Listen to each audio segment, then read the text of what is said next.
Donc, voilà un peu comment les choses sont passées. Bon, en fait, c'est vrai qu'on peut dire que j'étais un peu dur, mais c'est lui qui a commencé parce il s'est mal adressé, il a commencé à très mal parler. Et bon, ça m'a pas plu. J'ai voulu qu'il comprenne aussi que parfois, il faut faire confiance. Il pouvait peut-être me demander quel type de rame ou bien, oui, il pouvait demander, mais il a insisté, il me dit non, c'est pas ça, dans tous les cas, c'est pas ça. Bon, donc il a trop insisté, donc je dois agir comme il voulait. Donc c'est un peu ça. Donc il faut tenir compte de la tension qui est là, il faut tenir compte de cette tension et du type de rame qui doit être là-bas. C'est très important. C'est très important de connaître le type de rame qui doit être là. C'est très important. Voilà, donc les différents secteurs, comme je vous l'ai dit, vont être alimentés et fonctionner comme je viens de vous expliquer. Maintenant, à quoi peut nous servir ça? Bon, déjà, je voudrais, avant d'arriver sur à quoi ça peut servir, je voudrais insister sur la deuxième source possible. Je vais vous donner une deuxième. Et en devoir, bien sûr, que vous aurez un devoir juste après ça. Vous allez également travailler. Ce n'est pas seulement moi qui vais travailler. Vous également, vous allez travailler. Et je tiens à vous dire que votre travail compte pour l'amélioration de vos compétences. Ça compte vraiment. Comme vous l'avez fait la fois passée et c'était bien, vous devez encore le faire pour cette fois-ci. Donc, je tenais à vous dire la deuxième possibilité, ou bien la deuxième source d'alimentation principale, en dehors de la résistance de charge que vous aurez dans la plupart des cas, il y a une autre possibilité et les autres possibilités, c'est vous qui allez découvrir. Donc, c'est un peu comme une recherche. Je vous donne juste la deuxième possibilité. Deuxième possibilité pour la ligne principale d'alimentation. Donc, je reviens encore sur ce schéma qu'on avait vu.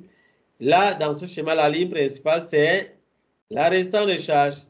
Donc, je vous donne la deuxième source possible d'alimentation.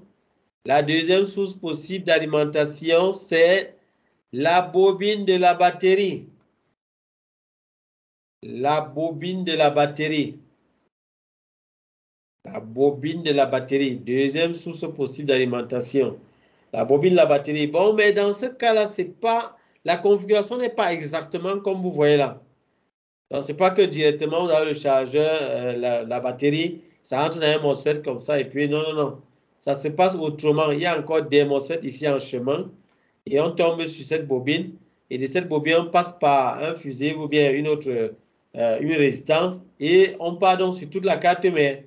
Donc, c'est un fabricant préféré que lorsque tu mets ton chargeur, le chargeur vient donc, la tension passe comme ça arrive là et ça part alimenter d'autres composants. Mais cette puce de charge va devoir transformer cette tension de 19 volts en une autre tension qui va être sur la bobine. Et c'est à partir de là que cette tension va aller sur toute la carte mère. Vous allez me dire pourquoi ils font ça.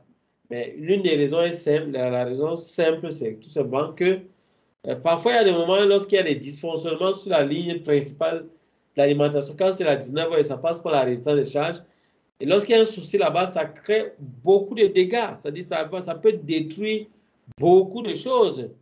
Vous voyez que pour éviter ce cas de figure, qu'est-ce que certains fabricants ont fait?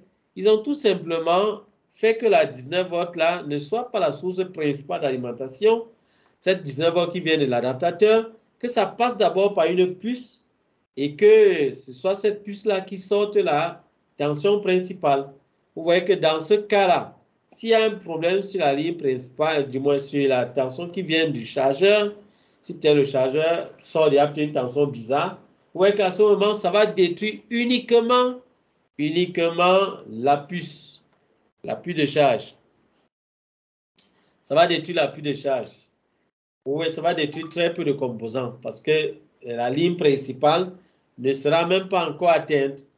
Donc, voilà l'un des avantages de ce système-là. Il y a même d'autres cas où la ligne principale ne peut pas sortir tant que la batterie et le chargeur tant que la batterie n'est pas connectée. Du moins, tant que la batterie n'est pas connectée, votre ligne principale ne sortira pas. Et donc, ça dépend donc des cas. Vous allez, pendant que vous allez vous exercer, me dire quelle est la ligne principale d'alimentation dans votre carte mère. Vous allez faire ça en vidéo. Vous allez faire en vidéo et me montrer la ligne principale d'alimentation pour votre carte mère. Donc, pour ça, vous devez donc faire faites un peu plusieurs cas pour pouvoir voir s'il y a des cas qui seront différents. Il y a des cas où la ligne principale d'alimentation ne sera pas la résistance de charge. Ce sera peut-être un autre endroit. Voilà.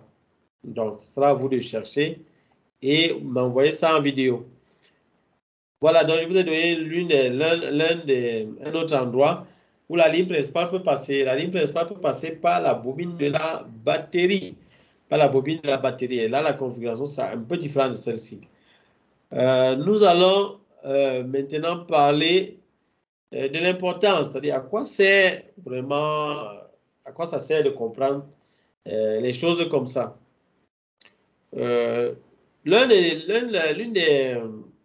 des importances de ce que nous venons de dire là, c'est ceci. Si un jour vous vous rendez compte qu'il y a un court-circuit sur la résistance de charge et que la résistance de charge est la ligne principale, donc c'est sur la résistance de charge qu'on a la ligne principale de la 19 volts. Si un court-circuit là-bas, vous pouvez donc déduire déjà que ce court-circuit-là sera dans l'une de ces zones. Ouais, l'une de ces zones avec les configurations qu'on vient de montrer là. C'est vrai que la 19 volts ne part pas seulement à ces endroits-là. Ça, il faudrait que je vous le précise. C'est pour ça que, ah non, je n'ai pas mis. Il y a d'autres endroits où la 19 volts part, mais qui ne sont pas représentés, qui ne sont pas avec cette configuration. Parfois, ça part dans d'autres petits secteurs. Là également, c'est un autre devoir que je vais vous donner. C'est-à-dire, vous allez me dire dans quels autres endroits pour votre carte mère la 19 volts ou bien la ligne principale se dirige. Vous allez me citer ces endroits-là. Des endroits en dehors de ce genre de secteur. Ce genre de secteur dont je vous ai parlé. Ça, c'est le deuxième devoir. Le deuxième devoir, c'est de me citer d'autres endroits où la 19 volts part et qui ne sont pas des convertisseurs de tension. D'autres endroits où la 19 volts part et qui ne sont pas des convertisseurs de tension. Vous devez me donner des endroits pareils pour votre carte mère. Ça, c'est le deuxième devoir. Voilà. Maintenant, si vous savez qu'il y a un court-circuit sur la ligne des 19, vous comprenez donc que ça doit venir